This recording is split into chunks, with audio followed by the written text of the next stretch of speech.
الحمد لله والصلاة والسلام على سيدنا محمد وعلى آله وأصحابه أجمعين. الحمد لله والصلاة والسلام على سيدنا محمد وعلى آله وأصحابه أجمعين. أما بعد، عن أبي درداء رضي الله تعالى عنه قال: ثلاث أحبهن ويكرهن الناس: الفقر والمرض والموت. وعنده أيضا عنه قال: أحب الموت اشتياقا إلى ربي، وأحب الفقر تواضعا لربي، وأحب المرض تكفيرا لخطيئتي. هذا ابو درداء رضی اللہ عنہ فرماتے ہیں کہ مجھے تین چیزیں پسند ہیں اگرچہ لوگ انہیں ناپسند کرتے ہیں۔ ان میں سے ایک موت ہے، اس لیے کہ موت کے بدولت اللہ سے ملاقات ہو جائے گی۔ من احب لقاء اللہ احب لقاءہ، جو اللہ سے ملنا پسند کرتا ہے اللہ بھی اس سے ملنا پسند فرماتے ہیں۔ فرمایا مجھے موت سے محبت ہے، اس لیے کہ موت پل ہے، اس پل سے آگے پھر اللہ سے ملاقات ہے۔ اللہ ہمیں بھی اپنی ایسی محبت نصیب فرما دے، ایسی محبت نصیب۔ محبوب سے ملنے کا جی چاہتا ہے، اگر محبت سچی ہے تو محبوب سے ملنے کا جی چاہتا ہے۔ وہ محبت کوئی نہیں کہ محبوب سے ملنے کا جی نہ چاہے، محبوب سے بات کرنے کا جی نہ چاہے، دیکھنے کا جی نہ چاہے، ملاقات کا جی۔ یہ کیسی محبت ہے؟ محبت میں سچا ہے تو خلوتیں تنہائیاں تلاش کرتا ہے، اور کوئی نہ ہو، صرف محبوب سے بات ہو رہی ہو۔ بہانے ڈھونڈتا ہے کس طریقے سے محبوب سے کسی طرح ملاقات ہو جائے، بہانے ڈھونڈتا ہے۔ یہ لوگ اللہ کی محبت میں بڑے سچے تھے، تو کہنے لگے کہ اللہ سے مجھ سے اس لیے محبت ہے کہ اس کے بدولت اللہ سے ملاقات ہو جائے گی، اللہ سے ملاقات ہو جائے گی۔ وَأَحَبُّ الْفَقْرِ تَوَاضُعًا لِرَبِّي، فقر اس لیے پسند ہے کہ عاجزی آتی ہے، فقر اس لیے پسند ہے، عاجزی آتی ہے، انکساری آتی، جھکاؤ آتا ہے۔ وَأَحَبُّ الْفَقْرِ تَوَاضُعًا لِرَبِّي، وَأَحَبُّ الْمَرَضِ تَكْفِيرًا لِخَطِيئَتِي، بیماری اس لیے پسند ہے، اس سے خطائیں معاف ہوتی ہیں۔ فرمایا مجھے یہ پسند ہے اگرچہ لوگوں کو یہ تینوں چیزیں پسند کوئی نہیں۔ ہاں، نتیجے پہ نظر ہے نا، نتیجے پہ نظر ہے۔ زندگی کا مقصد پتہ ہے، زندگی کا مقصد پتہ ہے، دنیا آخرت کی کھیتی ہے۔ اب یہ کھیتی کس سے زیادہ پربہار ہوگی، کس سے زیادہ اس میں بہار آئے گی؟ ہاں، اس میں بہار کس چیز سے آئے گی، وہ چیز پسند ہے نا۔ ہاں، اس لیے مرض پسند ہے کہ خطائیں، کچھ کانٹے وانٹے اگ بھی گئے کھیتی میں، خود ہی مر جائیں گے، خود ہی مر جائیں گے۔ کھیتی میں بہار بہت آئے گی۔ تو میرے عزیزوں، یہ بڑے لوگ تھے، لیکن کم از کم ہماری زندگی میں اگر کوئی ایسی کیفیت ہو تو پھر صبر تو کرنا چاہیے، آخری درجہ صبر تو کرنا چاہیے۔ اگر اس درجے کا اشتیاق نہیں ہے، چاہت نہیں ہے، تو آخری درجہ کیا ہے؟ صبر تو ہو، کچھ کمی پیشی آ جائے، صبر ہے، دل سے راضی ہے۔ بیماری، دکھ، درد شروع ہو جائیں، دل سے اس پہ راضی ہے، تو کم از کم صبر ہو، اللہ کے فیصلے پہ راضی ہو۔ یہ آخری درجہ ہے، ورنہ تو وہ تو اشتیاق ہے، وہاں تو پسند ہے، وہاں تو چاہت ہے۔ حضرت ابو درداء رضی اللہ عنہ فرمانے لگے اس انداز سے، جب کوئی شخص جنازہ جا رہا ہوتا، بٹھا دو بھائی اس کو، جب کوئی شخص جا رہا ہوتا، جنازہ لے کے جاتے، صبح جنازہ جا رہا ہوتا، تو آپ فرماتے کہ ہم شام کو تجھ سے ملاقات کرنے آ رہے ہیں۔ اور کوئی شام کو جنازہ جا رہا ہوتا تو اسے دیکھ کر فرماتے صبح ہم بھی تمہارے پاس آ رہے ہیں۔ ہر جانے والے مسافر سے کہتے جس منزل میں تم جا رہے ہو ہم بھی پہنچنے والے ہیں۔ اسے رسول اللہ صلی اللہ علیہ وسلم کی سنت ہے کہ جب آدمی قبرستان جائے تو ان سے یہی کہا ہے السلام علیکم، تم جا چکے نا، ہم تمہارے پیچھے آ رہے ہیں۔ تم جا چکے، ہم تمہارے پیچھے آ رہے ہیں۔ تو فرمایا کہ موعظۃ بلیغہ، یہ موت کا یہ سفر بہت بڑا واعظ ہے، وغفلۃ سریہ، لیکن ہماری غفلت بھی عجیب ہے۔ فرماتے تھے یہ موت کا سفر جانے والا بہت بڑا واعظ ہے، لیکن فرماتے ہیں ہماری غفلت بھی عجیب ہے، عجیب و غریب ہے۔ روز لوگوں کو وہاں چھوڑ کے آتے ہیں، لیکن سمجھتے ہیں شاید یہ سفر ہمیں درپیش کوئی نہیں ہونا، یا بھی بہت وقت ہے، پتہ نہیں کب جائیں گے۔ فرمایا موعظۃ بلیغہ، بہت بڑا واعظ ہے یہ۔ رسول اللہ صلی اللہ علیہ وسلم فرمایا سب سے بڑا واعظ دنیا میں چھوڑ کے جا رہا ہوں، قرآن کے بعد موت، سب سے بڑا واعظ، سب سے بڑی نصیحت کا سامان اس میں ہے۔ تو آپ فرماتے ہیں کہ جنازہ جاتا تو کہتے ہیں بہت بڑا واعظ ہے۔ ابو ہریرہ رضی اللہ تعالیٰ عنہ، آپ کے سامنے سے ایک جنازہ گزرا، ایک نوجوان نے پوچھا ابو ہریرہ یہ کس کا جنازہ ہے؟ تو کہا بیٹے یہ تیرا جنازہ ہے۔ اس کو ناگواری ہوئی، پیشانی پہ بل آئے، طبیعت پہ بوجھ ہوا، سمجھ گئے؟ کہا بیٹے برا لگا؟ بیٹے یہ میرا جنازہ ہے، بس اس لیے کہ جانے والا تو ہمیں خبر دے کے جا رہا ہے کل تمہارا بھی سفر اسی انداز کا پیش آنا ہے۔ تمہاری آنکھوں سے سامنے جو لوگ اٹھ رہے ہیں، موعظۃ بلیغہ، بہت بڑا واعظ ہے۔ لیکن فرمانے لگے وغفلۃ سریہ، غفلت بھی خوب ہے، کفا بالموت واعظا، موت بطور نصیحت کے کافی چیز ہے، کافی چیز ہے۔ پھر ابو ہریرہ رضی اللہ عنہ فرمانے لگے من اکثر ذکر الموت قل فرح وقل حسد، جو کثرت سے اپنی موت کو یاد رکھتا ہے اس میں اترانا اور تکبر بھی نہیں رہتا، اور اس کے دل میں حسد کی گندگی بھی نہیں رہتی۔ جو کثرت سے موت کو یاد کرتا ہے اس میں اترانا اور تکبر بھی نہیں رہتا اور حسد بھی نہیں رہتا۔ یہ دونوں چیزیں دنیا میں جب لمبی لمبی امیدیں اور منصوبہ بندیاں اور دنیا میں رہنے کا شوق ہے، یہ دونوں گندیاں اس کے ساتھ آتی ہیں، دونوں گندگیاں اس کے، بڑائی اور حسد، بڑائی اور حسد، یہ دنیا پرستی کے دونوں کانٹے ہیں جو اندر ہر وقت چبھتے رہتے ہیں۔ بڑائی سے دوسروں کو کانٹے چبھتے ہیں اس کی وجہ سے، تکبر سے، اور حسد سے اندر سے ہر وقت زخمی ہوتا رہتا ہے۔ تو یہ دنیا پرستی کے دونوں کانٹے ہیں۔ فرمایا جو کثرت سے موت کو یاد کرتا ہے اس کا دل تکبر اور بڑائی سے بھی صاف ہو جاتا ہے، اور اس کے اندر سے حسد بھی ختم ہو جاتا ہے۔ ابو درداء رضی اللہ عنہ فرمانے لگے ما لی اراکم تحرصون علی ما تکفل لکم بھی وتضيعون ما وكلتم به، تم کیسے لوگ ہو، میں تمہیں عجیب حالت میں دیکھتا ہوں، تم ایسی چیز کے تو حریص بنے ہو جس کی ذمہ داری اللہ نے دے رکھی ہے، ما تکفل لکم بھی، جس کی اللہ نے تمہاری ذمہ داری لے رکھی، اس کے تم حریص ہو، رزق کی ذمہ داری اللہ نے دے رکھی۔ اور فرمایا میں تمہیں کیسی حالت میں دیکھتا ہوں جس کی ذمہ داری تمہارے سپرد ہے، اللہ کی بندگی، تم اسے ضائع کر رہے ہو۔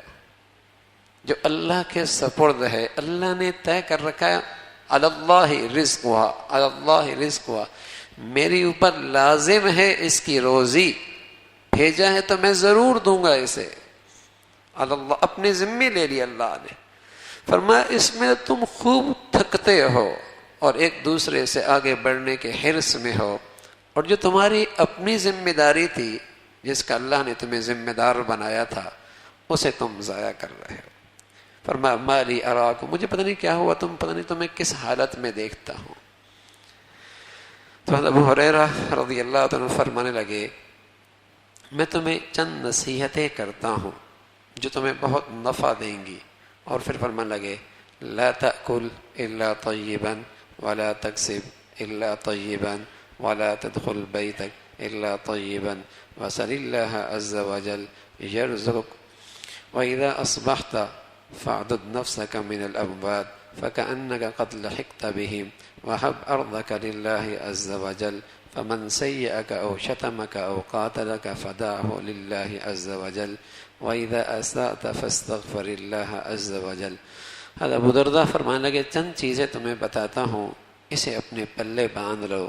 ایک تو فرمایا یہ لا تاکل الا طیبا، ہمیشہ حلال کھانے کا اہتمام کر، ہمیشہ حلال کھانے کا اہتمام کر، اس لیے کہ حرام کا نتیجہ گناہ کی زندگی ہے، اس لیے کہ حرام کا نتیجہ بالآخر گناہ کی زندگی ہے، اس لیے کہ حرام کھانے کا آخر کار نتیجہ گناہوں کی زندگی ہے، اور خالص لقمہ حلال کا آخری نتیجہ نیکی کی زندگی، نیکی کی زندگی. یا ایھا الرسول کلوا من الطیبات واعملوا صالحا. سارے رسولوں کو اللہ کی طرف سے یہ پیغام ہے، حلال کھاؤ نیک عمل کرو، حلال کھاؤ نیک عمل کرو، حلال کھاؤ نیک عمل کرو. بہت سارے تو خوش نصیب ایسے ہیں کہ جن کا رزق کے آمدنی کے ذرائع حلال ہے، آمدنی کے ذرائع الحمدللہ حلال ہیں، لیکن کچھ غفلتیں ایسی ہو جاتی ہیں کہ اپنے ہاتھوں سے بلا وجہ اپنا حلال حرام کر دیتے ہیں، بلا وجہ اپنا حلال حرام کر دیتے ہیں. ایک تو وہ ہے نا بیچارے بد نصیب ہیں کہ جن کی آمدنی کی شکلیں حرام ہیں، گھر میں حرام ہی آ رہا ہے، کمائی کی شکلیں ہی حرام کی ہیں. ہاں وہ ایک تو الگ طرف. ایک وہ ہیں جو ماشاءاللہ حلال کما رہے ہیں، حلال روزگار لگا ہے، لیکن احتیاط نہیں کرتے، احتیاط نہیں کرتے کہ میرے مال میں کہیں حرام نہ آ جائے. حضور علیہ الصلوۃ والسلام فرمانے لگے ایک وقت آئے گا کہ لا یبال المرء اخذ من الحلال ام من الحرام. آدمی کو اس کی پرواہ نہیں ہوگی کہ حلال آ رہا ہے حرام آ رہا ہے، بس آنا چاہیے. میرا حق ہے یا نا حق ہے، صحیح ہے یا غلط ہے، جائز ہے ناجائز ہے، یہ صحیح طریقہ ہے یا غلط طریقہ ہے، ہاں اس کی پرواہ نہیں ہوگی، بس آنا چاہیے. تو اسے حلال حرام کی تمیز کوئی نہیں رہے گی، آتا رہے بس. تو کتنے خوش نصیب ہیں جن کو اللہ نے آمدنی حلال کی شکلیں عطا فرما رکھی ہیں. بس وہ تھوڑا سا اہتمام کر لیں کہ حرام نہ آنے پائے. اس کا نتیجہ بڑا خطرناک ہے، اس کے اثرات اولادوں پہ پڑتے ہیں، گھر کے ماحول پہ پڑتے ہیں، اپنی زندگی پہ پڑتے ہیں. خاتمہ خطرے میں پڑ جاتا ہے، خاتمہ ایمان خطرے میں پڑ جاتا ہے. حلال کا اہتمام ہو، حلال. ابو درداء فرمانے لگے رضی اللہ تعالیٰ عنہ کہ میں نصیحتیں کر رہا ہوں تمہیں کہ حلال کھانا ولا تکسب الا طیبا، اور حلال کمانا ولا تدخل بیتک الا طیبا، اور تیرے گھر میں حلال آئے حرام نہ آنے پائے. اسلاف کی عورتیں اپنے شوہروں کے قدموں میں پڑ جایا کرتی تھیں اور ان کی منت سماجت کرتی، ہم روکھی سوکھی کھا لیں گی، پھٹا پرانا پہن لیں گی، ہم جیسی کیسی زندگی گزار لیں گی، لیکن ہم اپنے گھر میں حرام برداشت نہیں کر سکتے. ہم روکھا سوکھا کھا لیں گی، پھٹا پرانا پہن لیں گی، جیسی کیسی گزر جائے گی، لیکن اپنے بچوں کو ہم حرام نہیں کھلا سکتی، ہم اپنے گھر میں حرام نہیں برداشت کر سکتے. اگر گھروں کا ماحول ایسا ہو جائے تو مردوں کو بھی بڑا حوصلہ مل جائے، ان کی بھی بڑی ہمت بڑھ جائے.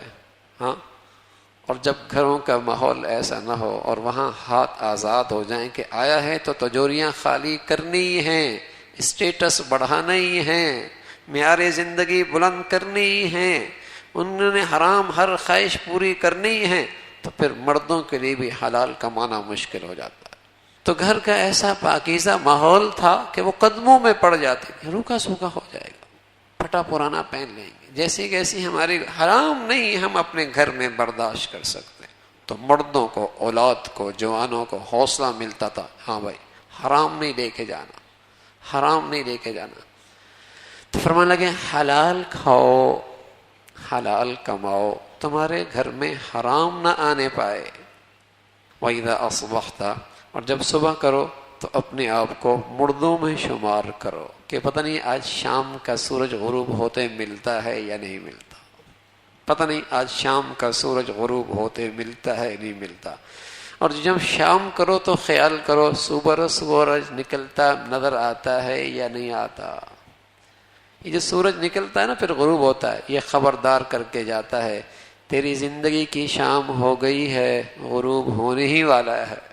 تیری زندگی کی شام ہو گئی ہے، تیری زندگی کا سورج غروب ہونے ہی والا ہے، اور روز خبردار کر کے جاتا ہے فَحَبْ عَرْضَكَ لِلَّهِ عَزَّ وَجَلَ، اور فرمایا اپنی عزت کو اللہ کی خاطر قربان کر۔ سبحان اللہ، اگر تیری عزت پہ کوئی آنچ آ جائے، تانا آ جائے، طنز آ جائے، کوئی بات نہیں، اللہ کی خاطر ہو رہا ہے نا، قربان کر دے اللہ کی خاطر۔ اس سے اچھا تیری عزت کا مصرف اور کیا ہو سکتا ہے؟ اس سے اچھا تیری عزت کا مصرف کیا ہو سکتا ہے؟ ہاں، کہ تیرے دین کی خاطر، اللہ کی خاطر تنقید ہو رہی، نبی پر ہوئی ہے، نبی کی سنت مل گئی تمہیں، نبی کی زندگی کا حصے کا اس کی مشابہت مل گئی۔ میرے نبی کو دنیا نے ستایا ہے، پریشان کیا ہے، دکھ دیے ہیں، راستے میں کانٹے ڈالے ہیں، جسم پہ پتھر برسائے ہیں، نہ جانے مجنون کہا ہے، شاعر کہا ہے، نادان کہا ہے، کیا کچھ نہیں کہا۔ اگر اللہ کی خاطر تمہیں یہ چیزیں پیش آ رہی ہیں، قربان کر دو اپنی عزت اللہ کی خاطر۔ اس سے اچھا تیری عزت کا مصرف کون سا ہے؟ یہی تو قربان کرنے کی جا ہے، کہ یہاں تیری زندگی لگ جائے، تیری عزت لگ جائے، تیری صلاحیتیں لگ جائیں، تیرا مال جگ جائے۔ اس سے اچھی بڑی جگہ کون سی ہے؟ وَحَبْ عَرْضَكَ لِلَّهِ عَزَّ وَجَلَ، اپنی عزت کو اللہ کی خاطر قربان کر۔ فَمَنْ سَيِّئَكَ أَوْ شَتَمَكَ أَوْ قَاتَلَكَ فَدَعُوا لِلَّهِ عَزَّ، برا بھلا کہے، گالی دے، لڑنے لگے، اللہ کے لیے اسے چھوڑ دے، نہ لڑ، اللہ کے لیے چھوڑ دے۔ وَإِذَا أَسَأْتَ فَاسْتَغْفِرِ اللَّهَ عَزَّ وَجَلَ، اور پھر بھی اگر تجھ سے غلطی ہو جائے تو استغفار کر، پھر بھی غلطی ہو جائے استغفار کر، پھر بھی غلطی ہو جائے استغفار کر۔ تو میرے عزیزو، ہر عمل کا اختتام استغفار سے ہو جائے تو اللہ کی سنت ہے، اللہ اس عمل کی کمیاں کمزوریاں معاف فرما کر اس کا اجر و ثواب پورا عطا فرما دے۔ میرا پیارا نبی صلی اللہ علیہ وسلم بھی نماز سے فارغ ہوتے کہتے ہیں استغفر اللہ استغفر اللہ استغفر اللہ، اور عمل کے آخر میں استغفار کی تلقین ہدایت فرمائی، جو عمل میں کوتاہیاں ہو گئیں اللہ معاف فرما دے۔ تو میرے عزیزو، رمضان گزرا ہے، اللہ کا فضل ہوا، تراویحیں ملی، تلاوت ملی، صدقہ خیرات کی توفیق ملی، رمضان کے روزے ملے، راتیں ملی، الحمدللہ ثم الحمدللہ۔ اللہ کی رحمت سے امید ہے جس رب نے اس کی توفیق دی ہے وہ قبول بھی فرما لے گا، اللہ کی ذات سے امید ہے۔ جس کریم داتا نے ہم جیسوں کو اس کی توفیق دی ہے وہ انشاءاللہ اسے قبول بھی فرما دے گا۔ ہمیں اپنے رب کے رحمت سے بہت امید ہے، جس مولا نے یہ کرم فرمایا ہے، اپنے گھر میں بلایا ہے، اپنے سامنے بٹھایا ہے، تلاوت کی توفیق دی ہے، راتوں کو کھڑا کیا ہے، نیکیوں کی توفیق دی ہے، وہ خالی ہاتھ نہیں بھیجے گا، ضرور جھولیاں بھرے گا۔ ہاں، امید بھی بہت ہے۔ اور ساتھ ساتھ میرے عزیزو، ہم کیا ہیں، ہمارا عمل کیا ہے؟ ہم کیا ہیں، ہمارا عمل کیا ہے؟ سچی بات ہے، ہم کیا ہیں، ہمارا عمل کیا ہے؟ اس پر استغفار بھی کرتے ہیں، استغفر اللہ استغفر اللہ۔ تو ہو سکتا ہے بھائی اللہ کل کا دن بھی نصیب فرما دے، اور یہ بھی ہو سکتا ہے یہ شام آخری ہو، چند گھنٹے ہوں، چند منٹ ہوں، تو تھوڑا سا بیٹھ کر اللہ کے گھر میں اعتکاف کی نیت سے، کہ آخری ہمارا رمضان کا آخری وقت اللہ کے گھر میں اعتکاف کے ساتھ، ہاں، اختتام ایسا ہو رہا ہے۔ ہاں، اگر ضروری کام ہے آدمی کام نمٹا لے، پھر آخری وقت اللہ کے گھر میں کہ مصلی پہ بیٹھ جائے اور استغفار بھی کرے، ہاں، تھوڑی سی تلاوت ہو جائے، درود شریف آپ علیہ الصلوۃ والسلام پہ پڑھا جائے، اللہ کی تعریف کی جائے، پھر استغفار کا اہتمام ہو، اور پھر افطاری سے پہلے دعاؤں کا اہتمام ہو، انفرادی، ہاں، تاکہ یہ آخری گھڑیاں اس انداز سے گزر جائیں۔ اللہ کل بھی دے دے، ہاں، ورنہ آج ہی کا دن ہے تو پھر تھوڑا سا یہ وقت اہتمام سے گزر جائے انشاءاللہ۔ تو سبھی اس کا اہتمام فرما لیں۔ خاتمے کا بڑا معاملہ ہے بھائی، اصل تو خاتمہ ہے کہ ہمارا یہ خاتمے کی گھڑیاں، رمضان کے آخری گھڑیاں کس انداز سے گزر رہی ہیں، اس کا بڑا اثر ہے۔ ہاں، کوئی نیکی اللہ کو قبول ہوتی ہے، اس کا خاتمہ اللہ اچھا کر دیتا ہے۔ اللہ کو کسی کی نیکی پسند ہوتی ہے، اللہ اس کا خاتمہ بہت شاندار کر دیتا ہے۔ تو توبہ اور استغفار کے ساتھ، کمی کوتاہیوں کی معافی کے ساتھ اگر اس کا خاتمہ ہو جائے، اللہ کی ذات سے امید ہے جیسے اللہ پیاروں کو اس رمضان میں دیا کرتا ہے، اس کی برکتیں ہم سب کو اللہ نصیب فرمائے گا۔ العمل کی توفیق نصیب فرمائے. اللہم لک الحمد کلو ولک الشکر کلو، اللہم لک الحمد کلو ولک الشکر کلو، اللہم لک الحمد کلو ولک الشکر کلو، اللہم اعنا علی ذکرک و شکرک و حسن عبادتک، اللہم اعنا علی ذکرک و شکرک و حسن عبادتک، اللہم اعنا علی ذکرک و شکرک و حسن عبادتک. نستغفر اللہ نستغفر اللہ نستغفر اللہ. صلی اللہ علی سیدنا محمد وعلی آلہ واصحابہ اجمعین برحمتک برحمتک برحمتک.